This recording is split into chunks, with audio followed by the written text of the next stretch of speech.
Voilà, bonjour à toutes et à tous. Alors, vous me voyez avec un titre Olivier Nicolas. En fait, je suis Arnaud de Bantel, responsable de la direction de l'international LCL. Olivier est à côté de moi. Merci de nous avoir rejoints. Nous sommes ravis de vous retrouver pour cette nouvelle édition de la Semaine de l'international LCL, millésime 2023, qui va être consacrée aux enjeux, aux facteurs clés du développement international des entreprises, avec toutes les transformations que nous connaissons qui impactent nos écosystèmes.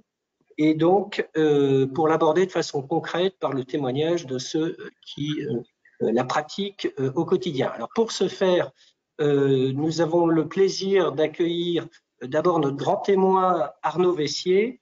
Arnaud Vessier qui est d'abord un entrepreneur, cofondateur et PDG d'International SOS, qui est leader mondial dans les services de santé et sécurité des collaborateurs d'entreprises et gouvernementaux dans le monde. Et on sait combien ces enjeux de santé et de sécurité ont été mis en évidence, notamment ces toutes dernières années. C'est aussi un responsable qui défend les couleurs de la France et des ETI-PME françaises à travers sa mission de président de CCI France International.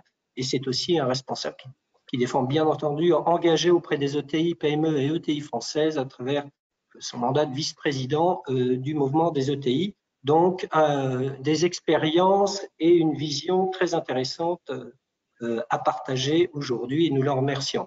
Nous avons également le plaisir de recevoir Didier Borowski. Donc, Didier devient un habitué de la Semaine de l'International, responsable recherche politique macroéconomique chez Amundi, nous dressera un panorama des grandes tendances économiques actuelles. Et enfin, nous commencerons par lui, nous avons le plaisir effectivement d'avoir Olivier Nicolas, membre du COMEX LCL, en charge de la Banque des entreprises, des institutionnels, de la gestion de fortune et de la RSE, qui va nous apporter la vision de la banque. Voilà, merci à toutes et à tous. Je passe tout de suite la parole à Olivier. Oui, bonjour à toutes et à tous. Alors, Arnaud a déjà dit pas mal de choses. Moi, je ferai une rapide introduction et puis je laisserai surtout la parole à nos grands témoins aujourd'hui. On est évidemment chez ASL aujourd'hui très heureux d'inaugurer cette première journée de la Semaine de l'International. C'est la 6e du nom, comme le disait Arnaud, et c'est en même temps la 3e que l'on organise en full digital. Donc, on voit que le Covid est passé par là et que la digitalisation est également passé par là. Alors nous aurons Altios comme toujours, comme grand organisateur et grand partenaire de cette semaine.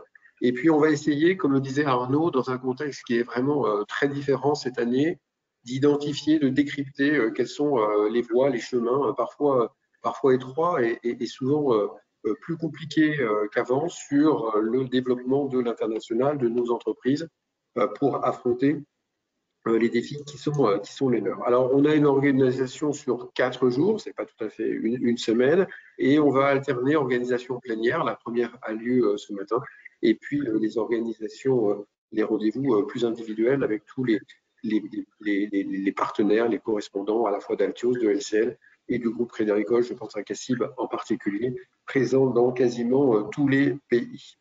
Voilà pour l'agenda, pour la manière dont va se dérouler cette semaine.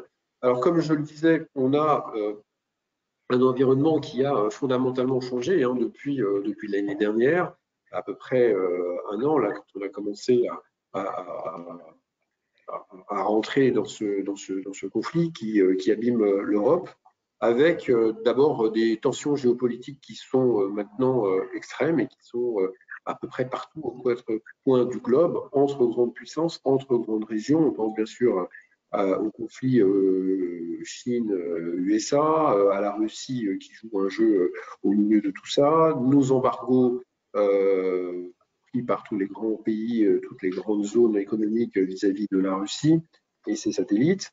La crise de l'énergie qui s'est invitée dans le paysage économique. Alors, c'est une crise de l'énergie qu'on avait déjà commencé à entrevoir, c'était la suite de la crise Covid, mais qui a pris une tournure évidemment différente avec le conflit russo-ukrainien et qui touche à la fois des considérations de volume, va-t-on disposer de l'énergie suffisante et aussi et surtout de prix sur la manière dont on va pouvoir payer, où nos entreprises vont pouvoir payer leurs factures d'énergie. Donc, on a vraiment deux dimensions très complémentaires.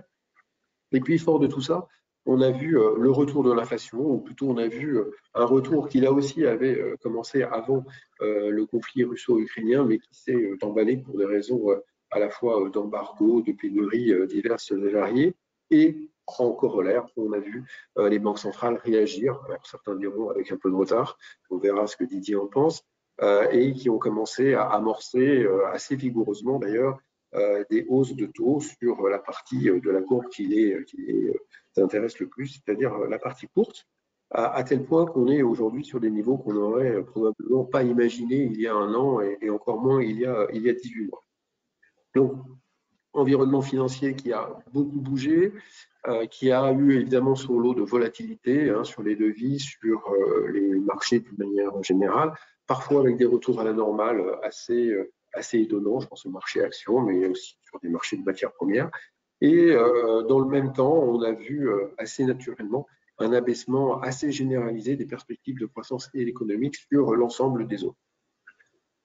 Dans tout ce paysage, si on est sur des sujets plus français, plus franco-français, on a vu évidemment nos déficits de balance des paiements augmenter encore plus que d'habitude. Alors évidemment avec une composante énergie qui nous a fait beaucoup de mal, mais qui ne change pas les fondamentaux, c'est que nous restons un pays qui importons plus que nous exportons.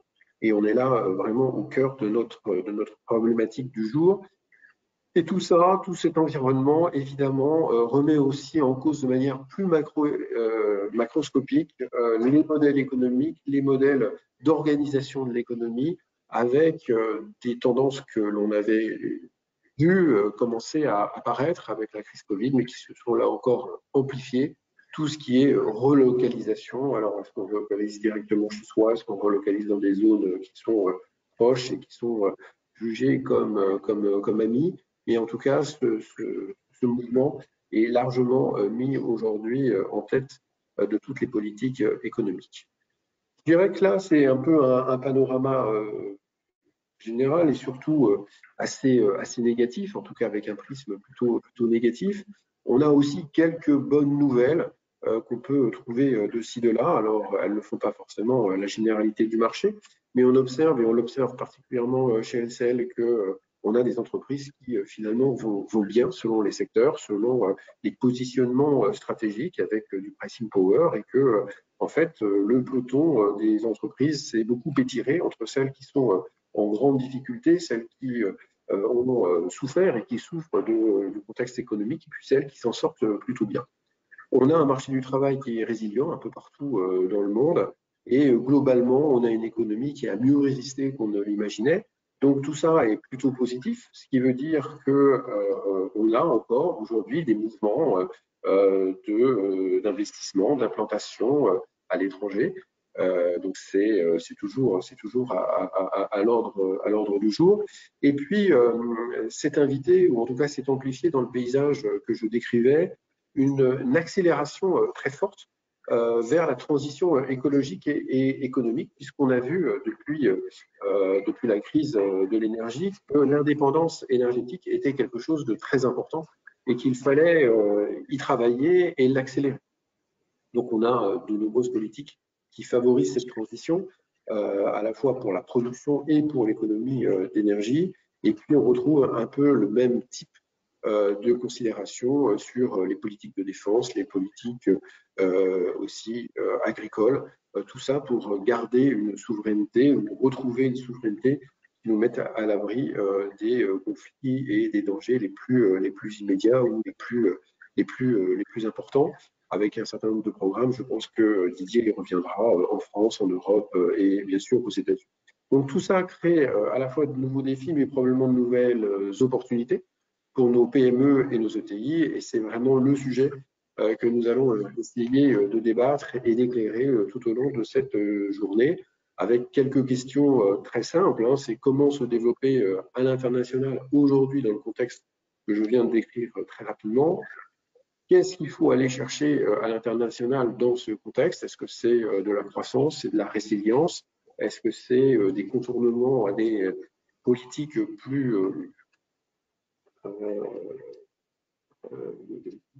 je cherche le terme, plus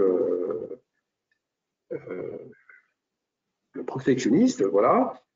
Et puis, dans ce paysage-là, évidemment, où aller? Alors, on avait déjà évoqué cette question l'année dernière. On avait vu que l'Europe et les États-Unis avaient repris la tête des considérations, des préférences de nos clients et des entreprises en général. On verra si c'est toujours le cas. Voilà, donc on va pour aborder et pour initier le débat, entendre, écouter deux grands témoins. On commencera par Didier Bourowski. Alors, Arnaud l'a présenté tout à l'heure, je vais pas recommencer, mais il aura c'est une première prise de parole. Et puis après, c'est Arnaud Vessier qui a un balcon sur l'international avec une vision très très large qui viendra nous dire, nous éclairer de ce qu'il voit, de ce qu'il pense et de ce qu'il considère comme profitable pour nos entreprises pour repartir à la conquête des marchés étrangers. Voilà, donc je vous souhaite une très bonne conférence. Je vous retrouverai un petit peu plus tard, en fin de conférence, et puis une bonne semaine de l'international avec LCL. À tout de suite. Didier, je te passe la parole. Merci Olivier. Donc en effet, merci, le décor est déjà bien présenté. Alors du côté des perspectives économiques mondiales, vous savez qu'il y avait eu une vague de pessimisme en fin d'année dernière, on va dire au dernier trimestre, avec l'envolée des prix de l'énergie, quand les prix du gaz étaient au plus haut. Et donc on a observé depuis, on va dire, la fin du mois de septembre, début du mois d'octobre, une belle détente qui est liée à deux choses. Alors, si on regarde sur le graphique, la prochaine diapositive, oui, l'amélioration, entre guillemets, des perspectives mondiales, je vais revenir dessus, elle vient de deux choses. Elle vient d'une part en Europe de la détente des prix de l'énergie, et notamment du prix du gaz, qui a offert une vraie bouée d'oxygène, qui s'est d'ailleurs vue sur les marchés d'actions. Et d'autre part, elle vient aussi de la réouverture de la Chine. La réouverture de la Chine, qui a été plus rapide que prévu, qui offre également une bouffée d'oxygène, on va dire, pour les pays asiatiques, et nous permet d'éviter le scénario de risque de récession mondiale dure qu'on pouvait avoir à l'esprit encore il y a 4-5 mois. Alors, ceci étant dit, le contexte économique reste fragile. Donc, un premier élément, je pense que c'était déjà clair dans les propos d'Olivier Nicolas, la crise énergétique, elle n'est pas terminée. On a une détente sur les prix de l'énergie, mais le prix du gaz reste quasiment 2 à 3 fois plus élevé que ce qu'il était avant 2019. Les problématiques structurelles qu'ont fait naître à la fois la crise Covid, mais aussi, bien sûr, la grande crise énergétique liée à la guerre en Ukraine, les problématiques structurelles sont devant nous. C'est la diversification des approvisionnements énergétiques, c'est faire face à un prix des énergies carbonées structurellement plus élevé, et ce d'autant qu'on doit organiser la transition énergétique. Et puis dans un monde, on l'a dit, qui est sur le plan géopolitique est beaucoup plus fragmenté, et ça c'est quelque chose qui va durer à minima dans la décennie qui vient. Et à cela s'ajoute le fait que l'inflation n'est pas liée qu'au prix des matières premières. On observe un véritable processus inflationniste aux États-Unis, en Europe. Alors, de notre point de vue, l'inflation va ralentir, mais elle va ralentir lentement. On n'a pas encore atteint le pic d'inflation du côté de l'Europe, notamment quand on enlève les prix de l'énergie. Et par conséquent, les banques centrales sont à la manœuvre, donc on est toujours dans cette phase de normalisation, entre guillemets, monétaire, c'est-à-dire de hausse généralisée des taux d'intérêt. Et ça, c'est quelque chose qui, tend à affecter l'activité économique avec retard. Donc, dit autrement, pour les entreprises, on a un durcissement des conditions de crédit. Je veux dire, toutes les entreprises qui ont accès au crédit bancaire, ou même les ménages, on voit bien que les tensions sur le crédit sont là. Et ça, généralement, ça s'accompagne d'un tassement assez marqué de la demande domestique. Donc, du côté des perspectives, je vais revenir dessus, mais il faut s'attendre à un net ralentissement de la croissance dans la deuxième partie de l'année. La résilience qu'on observe du côté de la croissance économique, les bonnes nouvelles venant, entre guillemets, de la baisse des prix de l'énergie, donnent une illusion de résilience. Il y a des pertes de pouvoir d'achat, il y a un durcissement des conditions de crédit. Tout cela va naturellement affecter, dans les pays avancés, la demande intérieure plus tard cette année. Alors, c'est un véritable deuxième thème, c'est un véritable défi pour les banques centrales. Ce que vous avez à l'esprit depuis une trentaine d'années, c'était à chaque fois que l'activité économique ralentit ou qu'il y a une menace de récession, les banques centrales baissent les taux. Là, les banques centrales ne peuvent pas baisser les taux, ni la Réserve fédérale, ni la Banque centrale européenne. Je reviendrai sur l'événement lié à la crise bancaire depuis vendredi dernier, mais fondamentalement, d'un point de vue financier, d'un point de vue macro-financier, on a aujourd'hui des banques centrales qui sont qui sont d'une certaine façon piégées. Elles ont d'un côté une inflation, elles doivent restaurer leur crédibilité, ancrer les anticipations d'inflation, et de l'autre, elles doivent éviter d'en faire trop, parce que si elles en font trop, elles vont précipiter une récession, et c'est évidemment pas leur objectif. Donc tous les yeux sont rivés sur la Banque centrale américaine, mais aussi sur la Banque centrale européenne. Alors de notre point de vue, un mot, le gros de l'ajustement est derrière nous. Maintenant, je vais être un peu provocant, il peut y avoir un peu d'agitation sur ce qu'on appelle le taux terminal, c'est-à-dire en gros, quand est-ce et à quel niveau les banques centrales vont s'arrêter, mais fondamentalement, il n'y a pas la même surprise que l'an dernier. L'an dernier, ça a été un véritable choc quand la Banque centrale européenne a commencé à grands pas à monter ses taux d'intérêt, ça n'était pas du tout anticipé par les investisseurs. Cette année, on voit que peu ou prou, ce qu'entendent faire les banques centrales est plutôt bien anticipé. Et enfin, un dernier élément important du côté des marchés émergents, c'est une bonne nouvelle de voir la réouverture de la Chine, notamment pour les petits pays liés à la Chine. Il ne faut pas trop en tirer de conséquences sur l'Europe ou sur les pays qui sont ancrés à la Chine, parce que ce qu'on voit en Chine, c'est un redémarrage de la demande domestique. Donc ça va d'abord doper les services bien avant de doper le commerce mondial. Et ça va doper peut-être les pays très ancrés à la Chine sur le plan géographique. Et puis un deuxième élément, je reviendrai sur la Chine, mais un dernier élément important, c'est qu'on a un début de dépréciation du dollar. Et de notre point de vue, cette dépréciation du dollar va se poursuivre vis-à-vis de l'euro, mais aussi vis-à-vis de tout un ensemble de devises émergentes. Et ça, c'est d'une certaine façon aussi une bonne nouvelle pour les investisseurs et même pour la stabilité macro-financière de certains pays émergents très endettés en dollars. On n'est pas loin du pic sur les taux d'intérêt et on est avec un dollar qui va être amené, bon an, mal an, à se déprécier dans les années qui viennent. Ça, ce sont des éléments qui vont offrir un peu d'oxygène aux pays les plus endettés en dollars. Donc voilà pour la photographie globale. Si on va sur la diapositive suivante, ce que vous verrez, c'est de façon simple, voilà, les perspectives de croissance. Vous voyez, 2023, c'est très faible en zone euro. 0,2% en moyenne annuelle. On va être avec une croissance très faible. Donc il y a un ralentissement quand même assez marqué et qui va peut-être être décalé dans le temps en fin d'année. Vous avez aux États-Unis, vous voyez, une croissance qui va être faible aussi et qui va continuer de notre point de vue à ralentir à l'horizon 2024. Vous avez même une possibilité de récession compte tenu des durcissements des conditions de crédit. C'est ce qu'indique la courbe des taux d'intérêt. Je ne vais pas rentrer dans des considérations techniques, mais cette idée qu'une récession puisse voir le jour à l'horizon des 12-18 prochains mois aux États-Unis est quand même bien ancrée dans les esprits des investisseurs. Et vous avez le redémarrage de la Chine, mais qui est mécanique. C'est un peu le même type de redémarrage qu'on a eu après la crise du Covid. Il y avait une forme de demande latente, les consommateurs ne pouvaient pas consommer, ils ont de l'épargne, et donc ce sont les services qui sont tirés. Ça stabilise l'économie chinoise, les pays ancrés à la Chine, et puis ça permet à certains pays émergents de repartir. Mais vous voyez que la croissance mondiale à droite, elle est lente.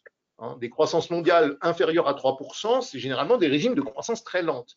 Donc, bouffée d'oxygène liée à la baisse des prix de l'énergie, mais de notre point de vue, on rentre dans un cycle un peu compliqué où les pressions inflationnistes ne vont pas s'évanouir du jour au lendemain. On a des marchés du travail tendus, on a des salaires qui tendent à monter, on a les prix de l'énergie qui peuvent aussi remonter et une activité domestique, une croissance domestique qui va faiblir. Alors, il y a des pôles de croissance dans certains pays, il y a beaucoup de divergences régionales, et vous voyez que la photographie mondiale, c'est celle d'une économie mondiale affaiblie. Donc, il faut faire avec cette note. Alors, si on va sur le graphique d'après, ce qui est regardé par tous les observateurs, c'est le profil de l'inflation.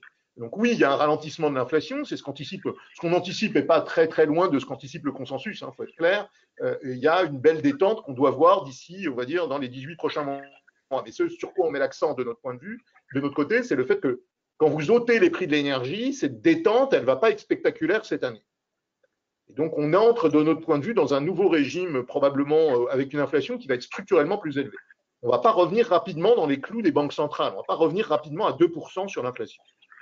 Ça met les banques centrales en difficulté. Il faut aussi se préparer à un environnement qui va être plus compliqué du côté de l'inflation, pas seulement en 2023-2024, dans les années qui viennent.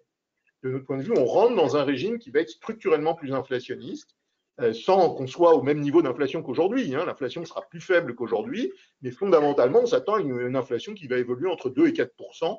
Et donc ça, c'est un environnement qui est compliqué pour les banques centrales et auquel on n'était pas habitué au cours des dernières décennies. Donc ça, je crois qu'il faut l'avoir en tête. C'est pas simplement à court terme, ça va être durable. Et ce qu'il faut regarder, si on regarde le graphique d'après,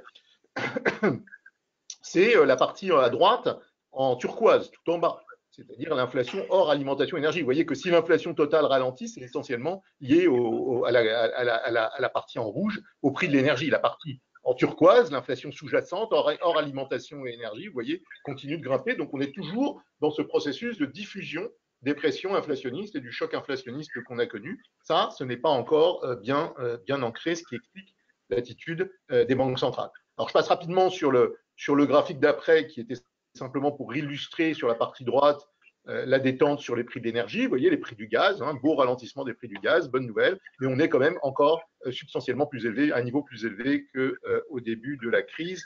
Il faut se préparer de toute façon à des prix volatiles et à des prix du carbone, des énergies carbonées qui vont être structurellement plus élevés dans les années qui viennent. Donc ça va jouer structurellement sur les coûts de production. Alors, qu'est-ce qu'il faut surveiller en Europe? Alors, je vais dire un mot quand même du conflit en Ukraine, puisqu'on a aussi notre analyse géopolitique maison. Il y a deux scénarios possibles de notre point de vue à l'horizon des prochaines années. Soit on arrive à avoir une détente d'ici 6-9 mois en Ukraine avec un cessez-le-feu, soit c'est le scénario qu'on est en train de privilégier aujourd'hui. On entre dans un scénario d'enlisement et de guerre de longue durée. Donc ça, évidemment, ça change la donne pour l'Europe. Ça met l'accent sur la nécessité de diversifier les approvisionnements énergétiques. Il faut être clair, on n'aura pas d'indépendance énergétique en Europe. C'est ce qui distingue l'Europe des États-Unis. On n'a pas de production, donc on n'est pas à la veille d'une indépendance énergétique en Europe. En revanche, et ça pour reprendre les propos d'Olivier, il est clair que la diversification des approvisionnements énergétiques est quelque chose de fondamental pour avoir des processus de production qui soient résilients. Donc on a là un sujet compliqué à adresser, qui remet sur le devant de la scène deux thématiques: l'autonomie stratégique. Alors, qu'est-ce que ça veut dire l'autonomie stratégique? C'est l'autonomie en matière de défense. Vous voyez que ces débats sont actuels en Europe, c'est-à-dire augmenter la part des dépenses liées à la défense, évidemment, dans tous les pays européens, mais c'est aussi assurer aussi une autonomie stratégique du côté de l'énergie. Et aussi en matière industrielle, je reviendrai sur ce point. Alors à gauche, vous avez un autre sujet. Je ne vais pas m'étendre trop sur ce sujet, mais qui va retenir beaucoup l'attention dans les semaines qui viennent, et à commencer demain, parce qu'il y a un grand conseil des ministres des Finances européens demain. C'est sur qu'est-ce qu'on fait en termes budgétaires en Europe dans les années qui viennent, le retour des règles budgétaires, etc. Ce que vous voyez à gauche, c'est qu'on a eu une réaction très désordonnée des politiques budgétaires européennes, où on a fait du quoi qu'il en coûte à peu près dans tous les pays, c'est-à-dire que ça excédait de loin les besoins des ménages ou des entreprises les plus vulnérables. Il en résulte une chose très simple, c'est une politique budgétaire non coordonnée qui incite la Banque centrale européenne à en faire davantage. Puisque la lecture de la Banque centrale européenne aujourd'hui est de dire, voilà, les politiques budgétaires qui ont été faites ont été désordonnées, elles ont été trop massives et elles engendrent de l'inflation. Donc, vous avez cet équilibre non coopératif qui provoque un durcissement des conditions de crédit un peu plus marqué. Il faudra suivre aussi ces débats budgétaires et notamment, on va en parler beaucoup dans les jours et dans les semaines qui viennent, sur la réponse au fameux, je vais revenir dessus, Inflation Reduction Act américain, c'est-à-dire cette politique industrielle verte qui est mise en place depuis l'été dernier aux États-Unis, qui change la donne pour les industriels et pour la localisation des activités de production, et qui a des conséquences bien sûr budgétaires. Je vais revenir sur ce point dans un instant. Alors, graphique suivant, simplement pour vous donner les perspectives de l'économie chinoise. On ne revient pas sur des taux très, très élevés, mais on a quand même ce lent redémarrage de l'économie chinoise, qui est une bonne nouvelle dans un environnement non inflationniste. Et ça, c'est ce qui nous amène à considérer quand même que la zone Chine est une zone qui conservera un intérêt pour les investisseurs. Mais modulo, bien sûr, ce que je disais en amont, c'est il est nécessaire aussi de diversifier, alors soit ses investissements, soit la localisation de ses activités de production, parce qu'on comprend bien que les années qui viennent peuvent être choquées, au sens propre du terme, par des événements géopolitiques. On pense à Taïwan, notamment pour ce qui est de la Chine. Mais la Chine sera un moteur de la croissance asiatique dans les années qui viennent. Ça nous semble important. Alors, l'une des clés pour la conjoncture mondiale cette année, vous allez vite le comprendre, c'est sur la politique monétaire américaine, mais d'une certaine façon, la politique monétaire européenne aussi, parce que ce qu'on a vu aux États-Unis depuis maintenant avec moins de 2 ans, c'est la normalisation monétaire la plus rapide depuis les années 70.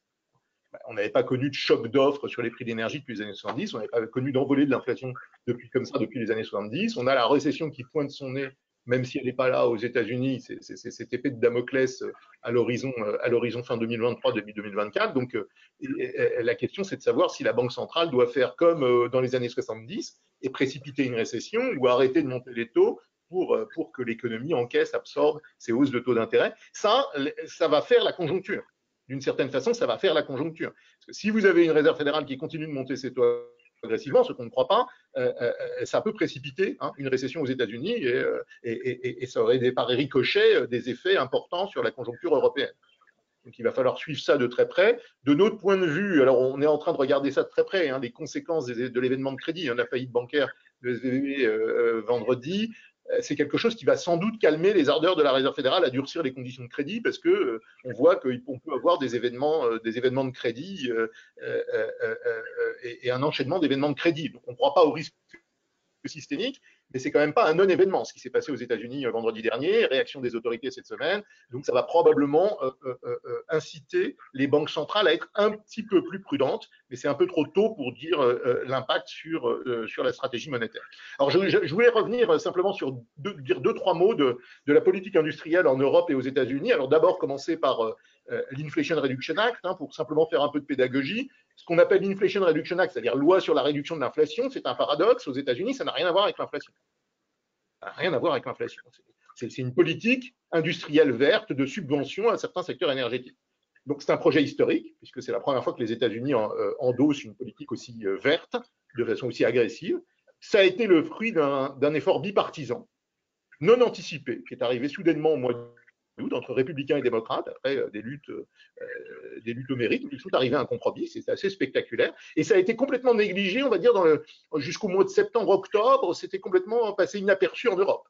Les chefs d'État européens ont commencé à se réveiller à compter de l'automne en se disant mais on a là des subventions, une politique de subvention massive. Alors si on va sur le graphique d'après, ça concerne, vous avez des politiques de subvention qui sont absolument gigantesques et qui peuvent provoquer la localisation. Alors notamment, on pense aux véhicules électriques, mais pas seulement, etc. C'est un grand projet industriel américain qui va donner, qui marche. Le nerf de la guerre, c'est par le crédit d'impôt, et ces crédits d'impôt peuvent être aussi avantagés des entreprises qui étaient jusqu'à maintenant localisées en Europe. On voit déjà des grandes entreprises européennes, et c'est ça la tragédie, j'ai envie de dire, en Europe qui est en train de se jouer. On voit déjà des grandes entreprises européennes renoncer à certains investissements qu'elles devaient faire en Europe et les faire aux États-Unis pour bénéficier de ces crédits d'impôt. Et donc, ce qu'il y a sur le devant de la scène aujourd'hui, mais quasiment aujourd'hui au sens propre du terme, parce que ça va être discuté demain puis à la fin du mois de mars, c'est la réponse effective des Européens à cette Inflation Reduction Act. Comment éviter l'hémorragie des investissements en Europe? Comment faire qu'on maintienne notre autonomie stratégique en Europe et notre industrie européenne? On pense aux Allemands, mais pas seulement. Et donc, il va falloir aussi faire des aides d'État, des politiques de subvention, etc. Mais évidemment, quand on touche à cette… Alors, simplement un mot, là, vous avez un graphique sur le graphique d'après. Vous voyez que quand on regarde les nouveaux projets d'investissement au cours des 3 premiers trimestres 2022 versus 2021, vous voyez que ça monte en Amérique du Nord, ça monte en Asie et ça baisse en Europe. Et on est simplement sur les 3 premiers trimestres. Donc ça veut dire que vous allez avoir une accélération de cette tendance si rien n'est fait. Il y a un côté hémorragie là qui fait très très peur aux chefs d'État européens et qui explique la réaction de politique économique que vous allez voir, mais qui est évidemment diversement appréciée selon les pays, parce que ça touche aux aides d'État. Donc je ne vais pas revenir dans tous les détails des slides qui suivent, mais en gros, la position de la Commission européenne, c'est de dire il faut aussi faire des aides d'État et des subventions en Europe. C'est la position défendue par les Français et les Allemands. Donc c'est sur les deniers publics de faire des aides d'État pour éviter, pour se mettre, je veux dire, au même niveau que les Américains et éviter que des entreprises ne décident, qui avaient projeté d'investir en Europe, décident de se délocaliser aux États-Unis. Mais évidemment, ça va contre les règles du marché unique.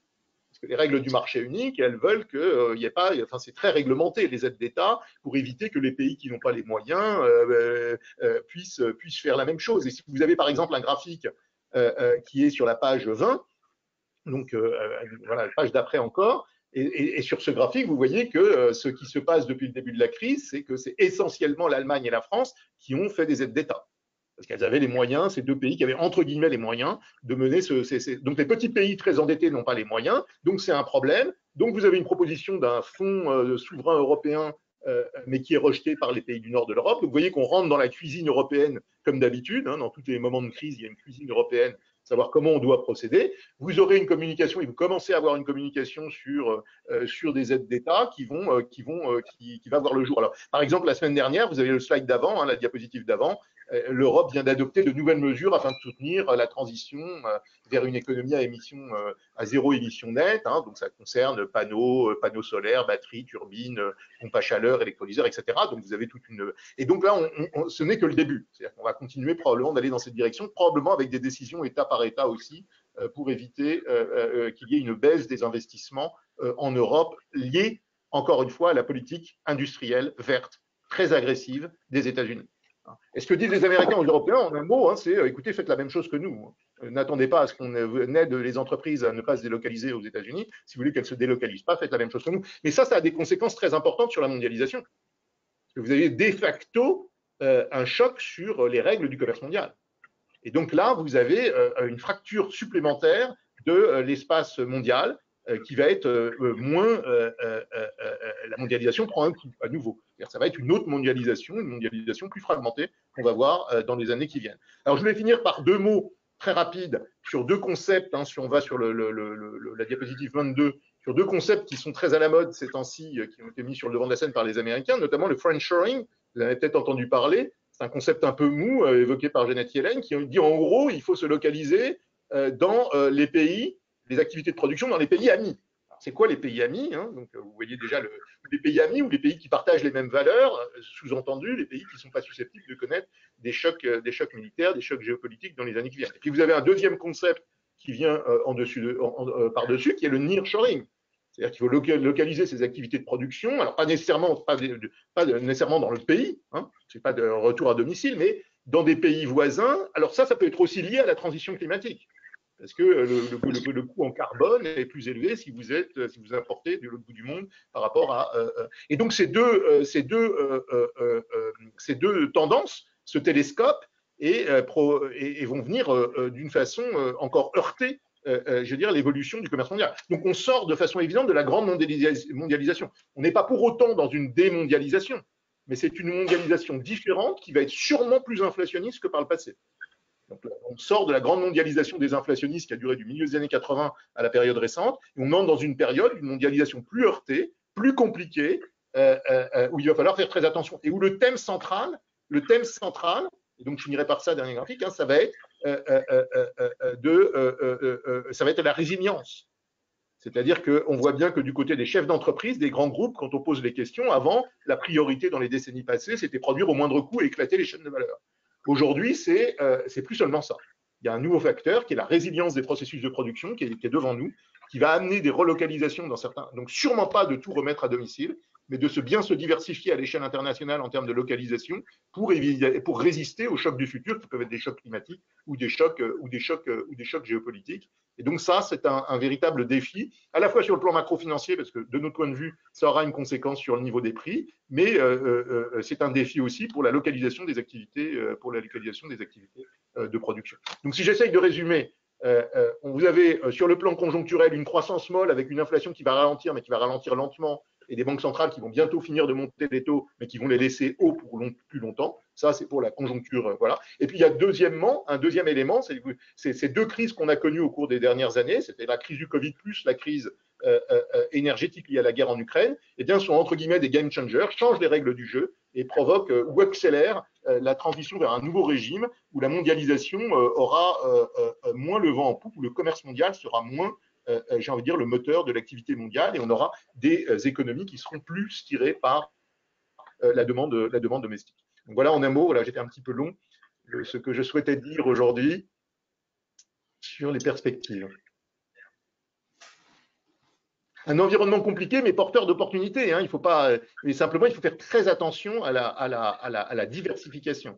C'est ça, je pense que ce qui revient vraiment sur le devant de la scène, c'est la diversification des chaînes de valeur.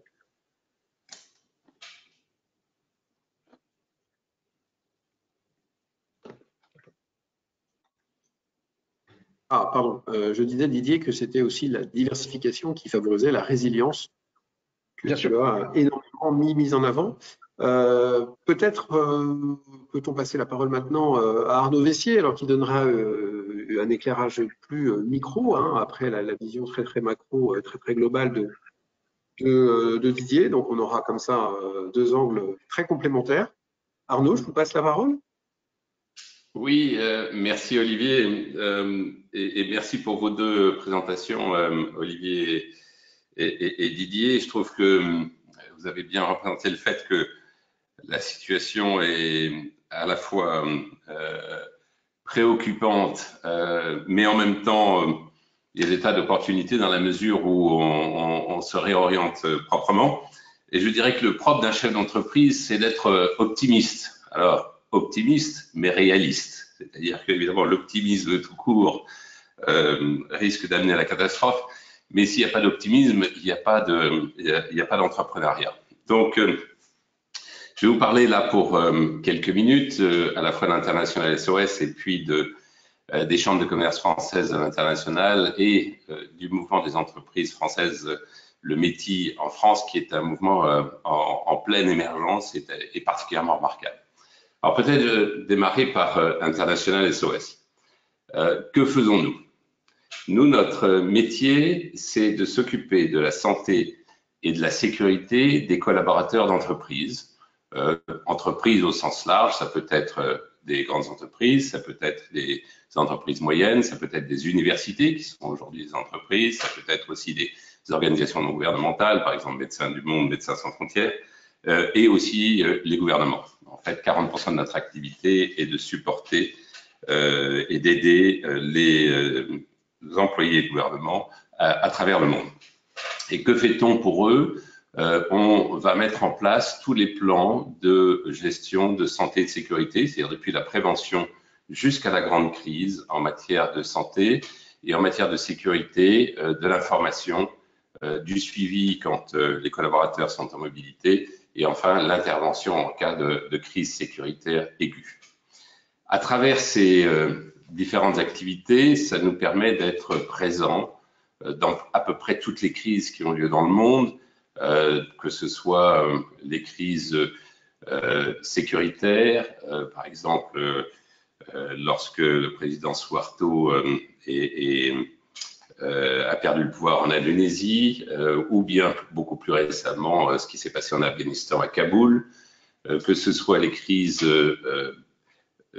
liées aux catastrophes naturelles, par exemple le tremblement de terre en Turquie de février dernier, où nos équipes sont intervenues. Évidemment, les crises géopolitiques, la guerre en Ukraine, où là, nous sommes intervenus depuis le début et surtout, nous avions indiqué à nos clients 12 jours avant le début du conflit que, vu l'incertitude aiguë qui régnait et le désaccord complet entre, à l'époque, l'analyse anglo-américaine qui était convaincue que la guerre aurait lieu et l'analyse, je dirais, franco-allemande et ukrainienne d'ailleurs, qui pensait qu'il n'y aurait pas d'attaque de Poutine sur l'Ukraine. Nous avons recommandé à nos clients le 12 février, 12 jours avant le début de la crise, d'évacuer tout leur personnel non essentiel et en particulier tous leurs expatriés, car le niveau de risque à nos yeux était devenu trop élevé. Donc c'est notre mission. On analyse près de 15 000 situations sanitaires et sécuritaires par an dans le monde et on produit de l'information 24 heures sur 24 à travers une centaine d'analystes que nous avons à travers le monde travaillant pour nous. Donc ce que disait Didier sur le plan géopolitique est évidemment aussi pour nous et vous-même Olivier, puisque vous avez votre propre analyse géopolitique pour bien naturellement pour une banque immense comme la vôtre, ça fait partie de notre métier de proposer à nos clients une analyse géopolitique, mais avec un angle très précis qui est la sûreté des collaborateurs de nos clients. Alors, qu'est-ce que nous représentons aujourd'hui? Nous sommes un peu plus de 13 000 collaborateurs, un peu plus de 7 000 spécialistes de santé et de sécurité parmi ces 13 000 collaborateurs. Nous avons des filiales dans 90 pays et nous travaillons 24 heures sur 24 pour nos clients, parce que notre activité est par définition une activité H24. Alors, comment le groupe s'est-il créé? On est un peu particulier dans ce cas parce que nous sommes deux cofondateurs, le docteur Rayam et moi-même, et nous avons fondé le groupe à Singapour il y a 35 ans. Donc, pour une raison un peu particulière, parce qu'à l'époque, le docteur Rayam était un VIA, un peu l'équivalent du VIE d'aujourd'hui pour l'ambassade de France en Indonésie. Et donc, nous avons décidé de créer un système médical en Asie du Sud-Est. Et on a fait le tour du monde à l'envers, c'est-à-dire qu'on s'est développé d'abord en Asie, depuis l'Australie jusqu'à la Chine. Et une fois qu'on a eu notre implantation en Asie solide, nous avons acheté un concurrent aux États-Unis en 98, et puis nous avons terminé le tour du monde à l'envers en nous implantant en Europe et en Afrique au Moyen-Orient. Et aujourd'hui, grosso modo, le groupe représente un tiers de ses activités dans les Amériques, un tiers en Asie et un tiers en Europe, Moyen-Orient, Afrique. Notre premier marché étant les États-Unis, notre deuxième marché étant probablement la Chine. Donc, on a une vision assez complète de ce qui se passe à travers le monde.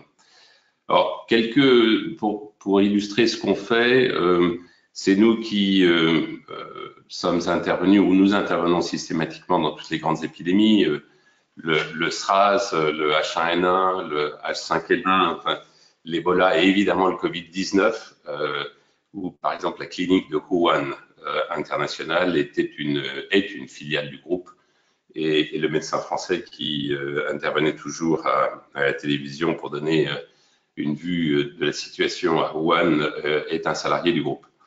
Nous avons plus récemment, à la demande du gouvernement français, organisé le programme de vaccination Covid-19 des Français à travers le monde, ou bien évacué des Français de Martinique, de Guadeloupe, de Tahiti qui étaient en grande réanimation, qui sont des records français, les Français ayant toujours été des grands spécialistes de l'urgence.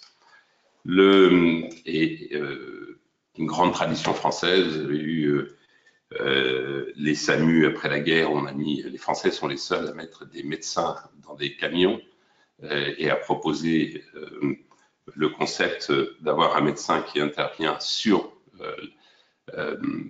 au moment de l'incident et sur l'emplacement de l'incident, là où la plupart des autres pays ont des infirmiers, et l'objectif est d'emmener le malade le plus vite possible à l'hôpital. Nous, on pense que l'efficacité est meilleure si on amène le médecin au moment là où l'incident se passe. Donc, grande tradition française. Il y a eu ensuite les compagnies d'assistance assurantielle du type AXA Assistance, Europe Assistance. Il y a eu les grandes organisations humanitaires, Médecins sans frontières, Médecins du monde. Et enfin, nous qui sommes un peu la dernière génération de ce grand héritage français, en disant que gérer la santé et la sécurité des collaborateurs n'est pas ni un problème assurantiel, mais un vrai problème de ressources humaines, et qu'il faut gérer ça avec un angle de préparation et non pas uniquement de réponse au moment de l'incident. Nous pensons que le futur est de plus en plus en faveur de la prévention, parce que voit-on avec les conséquences du Covid, c'est que il y a un sentiment d'isolation qui est beaucoup plus fort aujourd'hui, et dans toutes les études que nous menons, et nous menons une étude chaque année très importante avec la plupart de nos grands clients. Nous avons 10 000 clients à travers le monde, dont 75% des 500 premiers groupes mondiaux. Le problème de la santé mentale est aujourd'hui le problème qui est vu comme le plus important, le nombre de cas ayant augmenté de plus de 50% depuis la Covid. Ce qui est assez logique. Le Covid a créé une désocialisation pour beaucoup de gens, dans la mesure où les gens travaillent chez eux et vont moins, se retrouvent moins socialisés, notamment par l'entreprise, qui a toujours été un grand moyen de permettre aux gens de se retrouver. C'est particulièrement vrai pour nos jeunes qui aujourd'hui se sentent plus isolés qu'ils ne l'étaient auparavant. Alors, pour International SOS, ce qui me frappe, c'est qu'aujourd'hui, la volatilité, la fluidité des marchés a augmenté de façon considérable et surtout continue à augmenter. C'est-à-dire que je ne crois pas particulièrement au concept de crise et en disant une fois que les crises seront passées, on va revenir à une situation plus stable.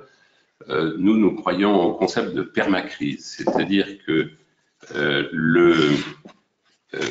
il y a une succession et un parallélisme des crises qui ont été d'ailleurs bien mentionnés par Olivier et par Didier. C'est-à-dire que ces crises se cumulent et s'accélèrent. Et je ne vois pas pourquoi, dans le futur, on aurait une accalmie. Je pense qu'au contraire, que en particulier la digitalisation et la technologie font que l'accélération des décisions crée un niveau d'incertitude de plus en plus important. Et donc, il faut pour nous tous, entrepreneurs, entreprises et acteurs de l'économie, accepter de vivre dans un système qui soit de plus en plus volatile. Dans notre cas particulier, International SOS, on a un marché qui change continuellement. Je vous donnerai un exemple. Il y a 10 ans, 40% de notre chiffre d'affaires était lié à aider les touristes à travers le monde. Il se trouve que c'est un marché qui a complètement changé de nature et aujourd'hui, c'est zéro pour nous. Donc, nous avons perdu 40% de notre chiffre d'affaires. Et pourtant, nous avons cru entre-temps et aujourd'hui, nous avons un chiffre d'affaires de l'ordre de 2 milliards. Donc, il a fallu remplacer ce chiffre d'affaires. J'en redonnerai un autre exemple. Jusqu'en 2014, l'industrie des oil, gas, mining, infrastructure, des commodités et de l'infrastructure, représentait pour nous aussi 41% de notre chiffre d'affaires. Aujourd'hui, c'est tombé à 22%. Pourquoi? Parce que depuis 2014, c'est un secteur qui a subi des chocs considérables. Et même si la récente crise ukrainienne relance la production pétrolière et gazière, ce ne sera plus jamais le secteur que c'était avant 2014. Donc une évolution complète. La digitalisation, où nous dépensons 5% de notre chiffre d'affaires, c'est-à-dire une centaine de millions en digitalisation, qui est aujourd'hui un facteur d'incertitude considérable parce que c'est un domaine nouveau et on n'est jamais certain d'avoir les meilleurs développements et les meilleurs succès dans ce domaine. Donc, il faut pour nous tous, je crois, une capacité d'adaptation plus rapide qu'auparavant. Accepter que les phénomènes géopolitiques ont une influence sur nous, comme ça a été très très bien rappelé, notamment par vous Didier, sur le fait que l'internationalisation est en train de changer de nature et que notamment la pure exportation va peut-être être plus compliquée dans le futur. Parce qu'avec cet raccourcissement des chaînes d'approvisionnement, le recours à l'implantation dans un pays tiers va probablement être plus nécessaire encore quand on sort de régions intégrées comme l'Union européenne ou l'Europe.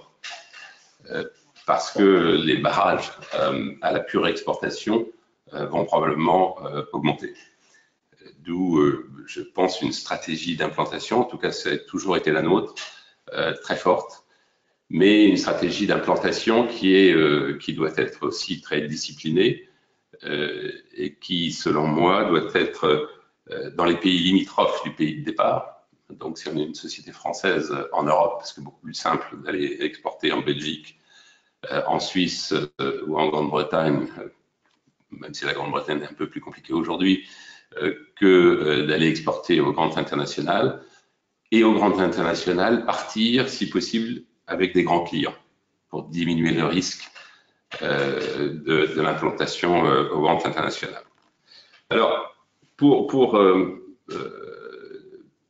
le groupe, nos objectifs, évidemment, afin de continuer à se développer, c'est d'offrir des prestations qui sont de plus en plus une combinaison de services professionnels, de professionnels de la santé et de la sécurité, avec beaucoup de capacités digitales afin que les clients puissent avoir accès à notre information, à nos professionnels de façon digitale et peuvent, dans une très large mesure, accéder à un médecin à travers le monde, à un spécialiste de sécurité, à un renseignement uniquement de façon digitale, avec une possibilité de basculement à tout instant en visio ou en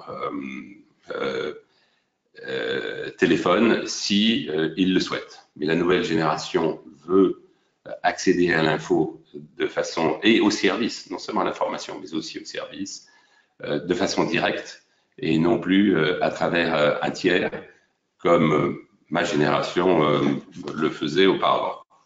Donc là aussi, des grands changements. Et en termes de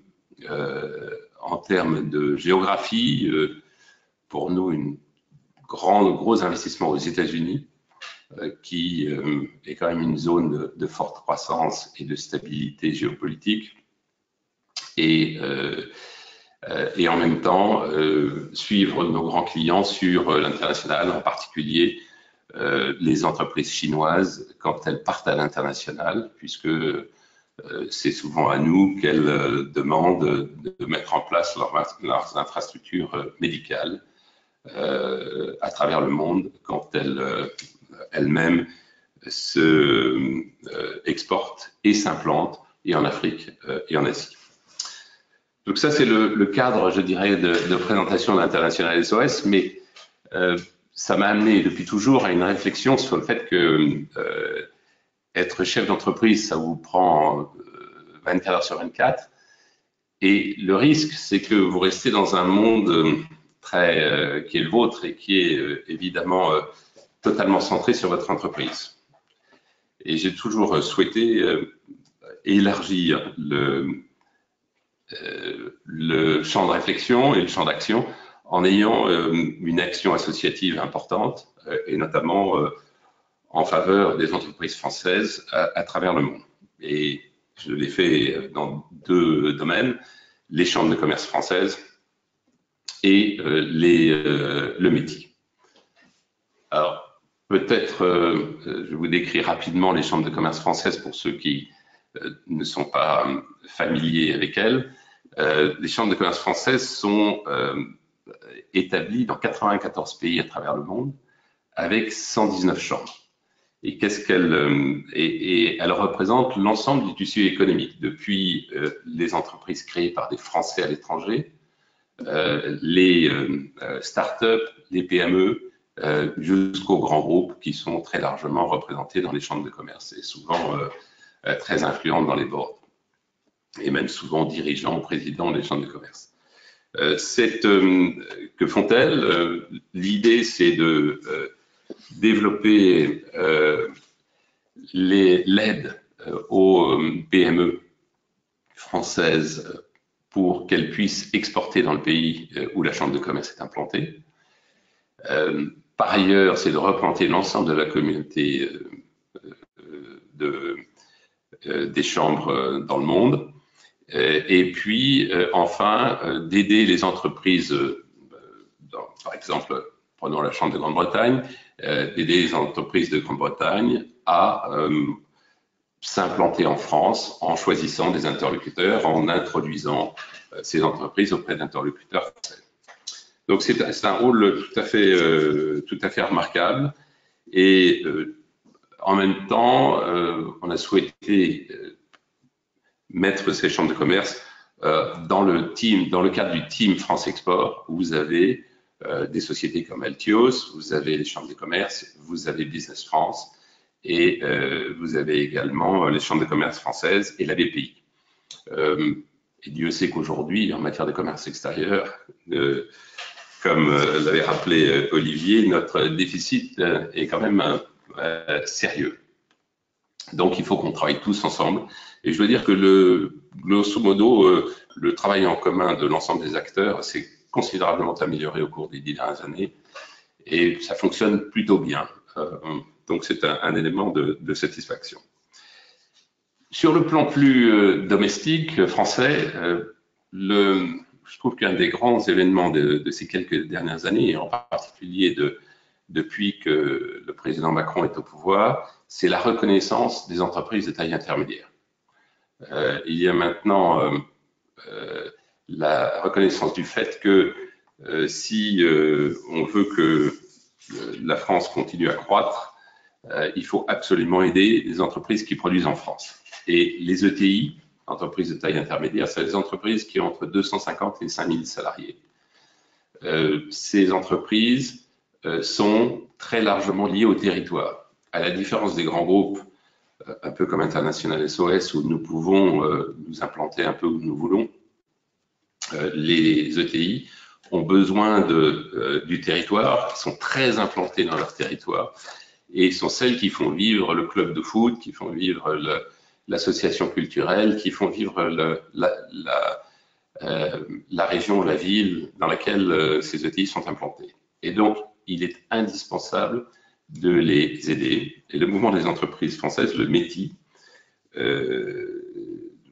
est un mouvement absolument remarquable qui travaille maintenant en très bonne intelligence avec le gouvernement, qui a réalisé l'importance de ces entreprises et notamment obtenu, comme vous le savez, à la dernière loi de finances, une diminution significative de 10 milliards des impôts de production. J'encouragerais nos interlocuteurs à rejoindre le METI parce que plus le METI sera puissant, plus la voix des entreprises françaises produisant en France, que ce soit des services ou de l'industrie, sera forte. Et donc, et c'est je dirais, assez nouveau. Jusque-là, il y avait eu le mouvement des auto-entrepreneurs, il y avait eu le mouvement en faveur des startups, de succès réel. On a des grands groupes qui sont remarquables et qui sont puissants et leaders mondiaux souvent dans leur secteur.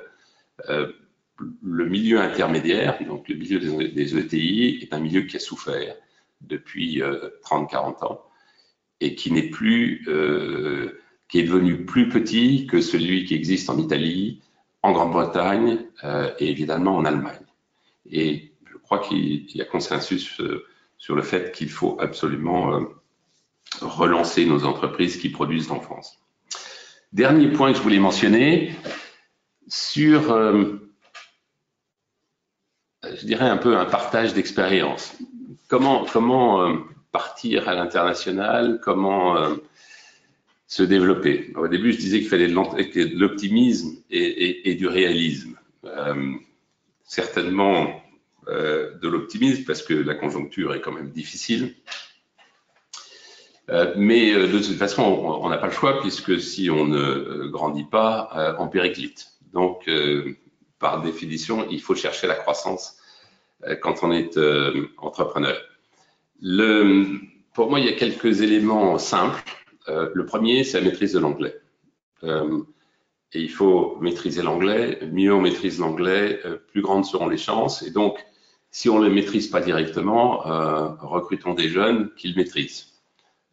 Et notamment des VIE, qui est quelque chose, un mécanisme unique à la France, particulièrement efficace, qui nous permet de recruter des jeunes de très grande qualité qu'on envoie à travers le monde.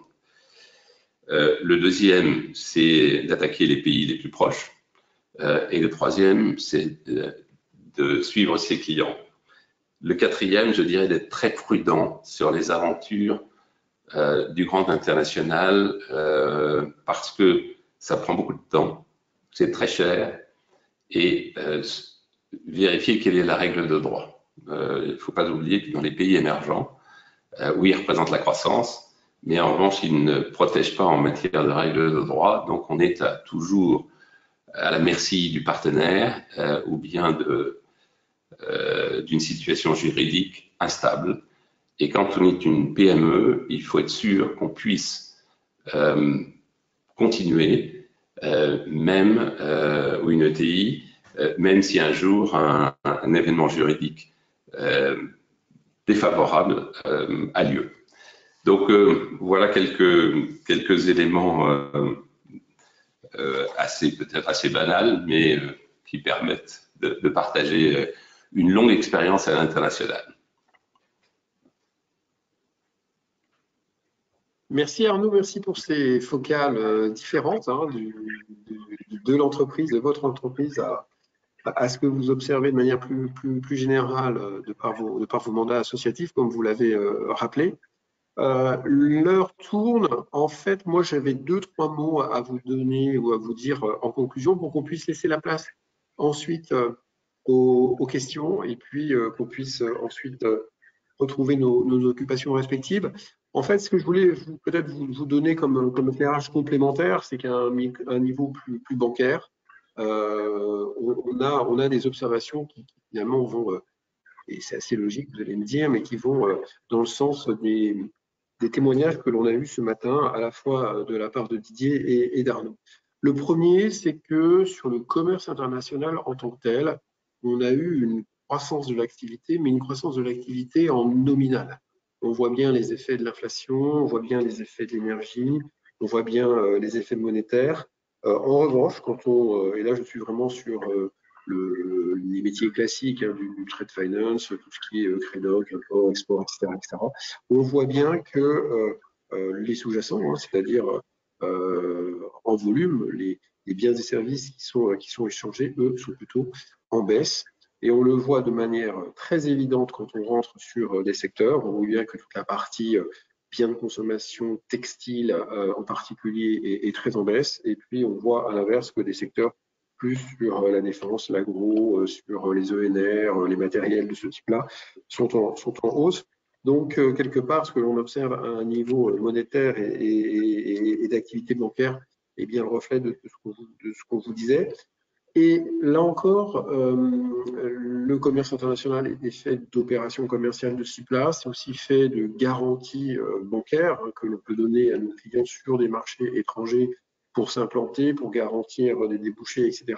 Tout ce qu'on appelle les garanties internationales. Et là, à l'inverse, on observe plutôt une croissance, voire même des fortes croissances sur certains secteurs, ce qui veut dire qu'on est bien dans cette dynamique, dans cette disposition où les entreprises s'implantent localement à l'étranger pour à la fois croître et puis diversifier ce qui va concerner leur marché aval ou amont.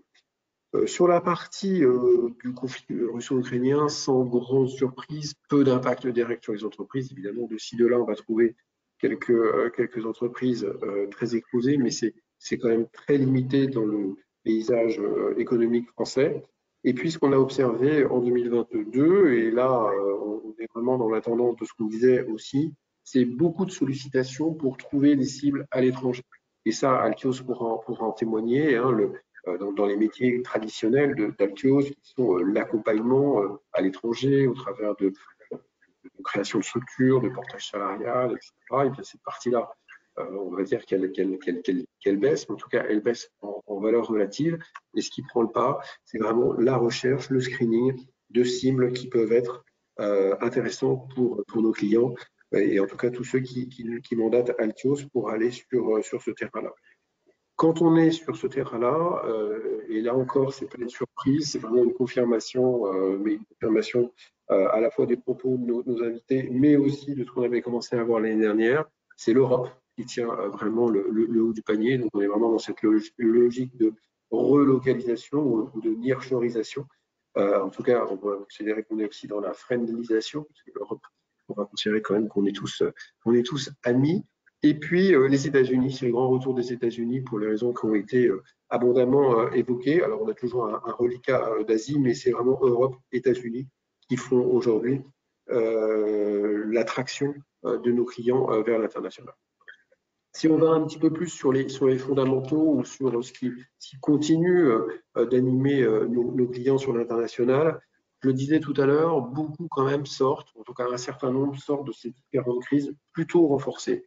Elles se sont aperçues qu'elles étaient résilientes, elles se sont aperçues puis aussi elles se sont organisées pour l'être, et puis elles ont aussi constaté qu'elles disposaient d'avantages compétitifs, de pricing power. Et comme le disait Didier tout à l'heure, la croissance pour la croissance, ce n'est peut-être plus tout à fait le seul motif aujourd'hui qui pousse nos entreprises à l'étranger, mais c'est aussi ce souci de diversification et de résilience accrue sur différentes parties de leur activité. Donc ça, c'est sûr que c'est un driver important.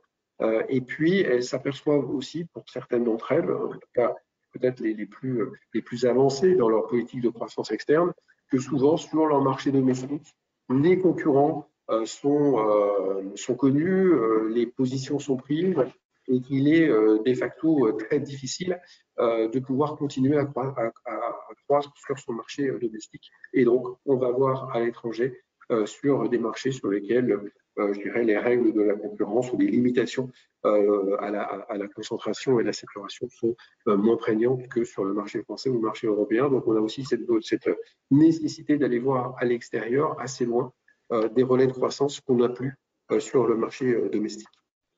Sur les financements, je dirais que jusqu'à présent, les banques ont continué de financer et hormis l'effet hausse des taux d'intérêt, il n'y a pas de restriction au crédit. C'est juste que le crédit est plus cher. Donc ça, c'est évidemment un élément qui rentre en ligne de compte, ce qui veut dire aussi qu'il y a forcément un ajustement au prix des acquisitions, puisque si les taux de refinancement sont plus élevés, une des manières d'ajuster la valeur de l'ensemble et l'équilibre de l'ensemble, évidemment, c'est le prix. Et cette partie-là, cette dimension-là, a démarré, même si elle n'est pas forcément très évidente ou très totale à ce stade. On voit bien qu'il y a une forme de plafonnement des prix d'une manière générale, du prix des actifs, que ce soit sur l'immobilier ou sur les valeurs d'entreprise. Un point qui me paraît intéressant, à vous qui nous écoutez et qui réfléchissez à des financements, le PPR, le prêt participatif relance, a trouvé sa place en l'espace d'un an, 18 mois. C'est parti très timidement. Vous savez que c'était un peu le successeur du PGE. Alors, ça a des vocations qui sont totalement différentes. Bon, c'est pas du tout pour financer une même situation. Mais on voit que ce produit a trouvé sa place et qu'il trouve notamment sa place sur pour financer des développements, pour financer des investissements et pour financer des acquisitions, y compris à l'étranger. Donc, dans vos réflexions, n'oubliez pas le PPR qui a un avantage, des avantages particuliers, notamment sur sa duration, notamment sur son profil d'amortissement et notamment sur le fait qu'il dérisque en partie les banques et donc il préserve une partie de vos capacités de financement bancaire. Donc, gardez bien le PPR présent à l'esprit. Et puis, pour terminer, c'est vrai qu'on l'a déjà dit, on voit bien que l'attractivité aujourd'hui, elle est faite pour contourner parfois, ou en tout cas s'adapter à des politiques souverainistes importantes sur le plan économique, notamment aux États-Unis, et qu'on a un prisme très fort sur les États-Unis en ce moment. Alors on verra si, comme le disait ou l'espérait Didier tout à l'heure, l'Europe va mettre à niveau son dispositif fiscal, économique et autres pour combler ou contrer ce que font les États-Unis. Mais aujourd'hui, on dirait que les yeux regardent quand même beaucoup de l'autre côté de l'Atlantique. Voilà, donc vous savez que donc voilà le paysage, voilà ce qu'on constate. Donc on n'est pas au point mort, hein, c'est pas du tout la situation. Il y a forcément un peu d'attentisme, notamment sur l'ajustement des prix, sur les bonnes zones à investir. Mais on a toujours cette préoccupation des entreprises d'aller à l'étranger, d'aller à l'international. Voilà, donc on aura plusieurs manifestations cette semaine, hein, plusieurs présentations. Je vais peut-être redonner la parole à Arnaud, qui les connaît très bien, qui a préparé la semaine pour nous présenter nos invités de mardi, mercredi et jeudi. Voilà, donc je vous souhaite merci beaucoup de votre attention. Et puis après, s'il y a des questions, on y répondra volontiers avec Arnaud et nos invités. Oui, merci beaucoup Olivier. Je vais tout de suite enchaîner d'ailleurs sur les quelques questions que nous avons. Une question pour Arnaud Vessier. Vous avez parlé dans le cadre de votre expérience de l'Asie, on a parlé un petit peu voilà, d'une stratégie d'internationalisation vraiment mondiale. Mais est-ce que dans le contexte actuel, il est prudent de démarrer une expérience internationale loin de l'Europe, Arnaud Vessier? Est-ce qu'il ne faut pas mieux se contenter pour démarrer d'une expérience dans nos pays voisins? On est d'ailleurs assez sollicité sur l'Europe, comme on l'a dit. Est-ce qu'aujourd'hui, ce ne serait pas un peu ce que nous commande la prudence? Oui, oui, tout à fait. C'est absolument ma position. Je pense qu'il ne faut pas négliger l'Asie du Sud-Est en particulier, mais dans la mesure où il y a une opportunité réelle, c'est-à-dire un grand client qui vous aide sur un grand projet qui justifie un investissement. Sinon, aujourd'hui, la prudence et l'efficacité, à mes yeux, c'est d'aller investir en Europe parce que c'est quand même beaucoup plus simple et avec des résultats beaucoup plus rapides et un risque très faible. On en comprend l'environnement culturel. Alors que quand vous abordez l'Asie, l'environnement culturel est complètement différent. Singapour, où nous avons démarré, est un pays un peu particulier parce que c'est un pont entre l'Est et l'Ouest. Donc à Singapour, on peut comprendre, quand on est occidental, on peut comprendre ou avoir une ouverture sur le monde asiatique. Enfin, c'est un monde très différent, les codes ne sont pas les mêmes. Et en même temps, à Singapour, la structure de prix est extrêmement concurrentielle. Les Singapouriens sont les meilleurs acheteurs au monde. Et donc, vous obtenez une qualification quand vous êtes implanté à Singapour, parce que c'est avoir vendu vos produits à Singapour, vos services démontrent que vous êtes compétent et concurrentiel, mais vous n'y gagnez pas beaucoup d'argent parce qu'à Singapour, la concurrence y est très forte. Et il est difficile de gagner sa vie en Asie où les marchés sont quand même très séparés les uns des autres avec des critères de développement différents. Donc c'est compliqué. Ça ne veut pas dire qu'il ne faille pas le faire. Il y a évidemment des opportunités qui le justifient. On le voit bien puisqu'il y a quand même une grande implantation des chambres de commerce françaises en Asie avec beaucoup d'entreprises françaises créées par des Français ou bien de PME et d'ETI implantées, mais l'analyse doit être extrêmement sérieuse. Merci. Une deuxième et une dernière question étant donné l'heure. Sur la partie un peu ressources humaines, vous avez un petit peu abordé en parlant de la nécessité de maîtriser l'anglais. D'ailleurs, je précise à cette occasion que vous avez quand même fondé 2 établissements scolaires à Londres, un collège et un lycée international. La question qui nous est posée est la suivante, c'est que en matière RH, donc vous avez évoqué tout à l'heure plutôt votre choix pour des implantations à l'étranger compte tenu de tout ce qui a été dit. Est-ce que du coup vous êtes partisan d'employer uniquement des collaborateurs nationaux locaux ou est-ce que vous êtes partisan d'un mix? Est-ce qu'il y a un équilibre à trouver en fonction des fonctions, des responsabilités? Est-ce que là-dessus vous avez une position tranchée ou pas? Moi, je crois qu'il faut un mixte, en particulier quand on est une petite entreprise. Il faut arriver à faire passer le courant entre la représentation locale et puis l'entreprise en France. Donc, je trouve que le VIE, notamment, est un très, très bon mécanisme, c'est-à-dire envoyer des jeunes Français, mais qui ne sont pas si jeunes que ça. On peut avoir des VIE de 26, 27 ans. Donc, envoyer des jeunes Français ou Françaises, puisque c'est évidemment ouvert maintenant à tout le monde. C'est un très bon système.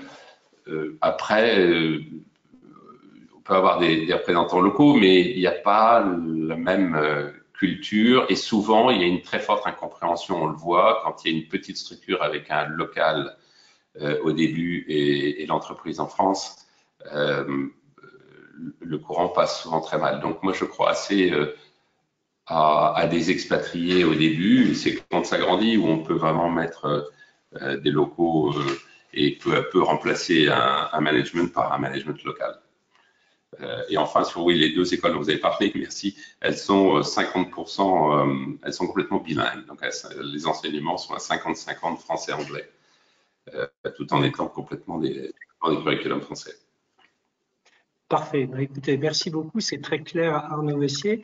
Merci pour ce témoignage et la vision que vous pouvez apporter justement sur ces challenges de développement à l'international. Merci beaucoup, Didier. J'annonce juste le programme pour demain, après-demain et jeudi. Demain, on aura un focus sur l'Amérique du Nord, croissance organique, croissance externe. Quelles clés de la réussite en Amérique du Nord? On a beaucoup parlé effectivement des plans de soutien massifs. Donc, ce sont des opportunités. On ne fait pas une stratégie sur des opportunités, mais il faut quand même en tenir compte. Et on aura le plaisir d'avoir Aymeric Daher, qui fait partie du COMEX de Daher, donc l'équipementier aéronautique, qui est un des leaders mondiaux aussi sur ces métiers, et également nos partenaires Altios Amérique et le réseau du groupe international de notre banque, SIBUS. Mercredi, ce sera l'Europe, focus sur l'Europe, avec notamment l'Europe du Sud. On aura le plaisir d'avoir le témoignage d'Hubert François, qui est directeur général des Salins du Midi, qui est un leader européen dans le métier du sel. Également, le regard, on a parlé de transition énergétique tout à l'heure avec Olivier. Philippe Sébi, qui est directeur du développement international de Greenflex, nous donnera un peu le cadre de la réglementation européenne sur la partie transition écologique. C'est aussi des défis, des enjeux à prendre en compte par les entreprises aujourd'hui. Et puis, bien entendu, Altios et CACIB Espagne. Et enfin, jeudi 16, on sera sur des thèmes, je vais dire, un peu plus financiers, se développer à l'international en sécurisant sa gestion financière. Donc là, on aura le plaisir d'accueillir Hugues Morin, qui est directeur général d'un groupe transitaire international, Clasquin, qui nous parlera justement des évolutions en matière de gestion des chaînes logistiques aujourd'hui. Et on aura également un autre dirigeant d'entreprise, le directeur général de GMI Group, plutôt dans l'agroalimentaire, et avec les regards croisés d'Alliance Red, numéro 1 mondial de l'assurance crédit, de Calef International et de nos responsables de salle de marché du Trade Finance. Voilà, donc vous voyez une semaine très nourrie et qui nous aidera tous à continuer à progresser à l'international. Merci à tous, très bonne semaine et à bientôt. Merci. Merci beaucoup, à très bientôt, au revoir.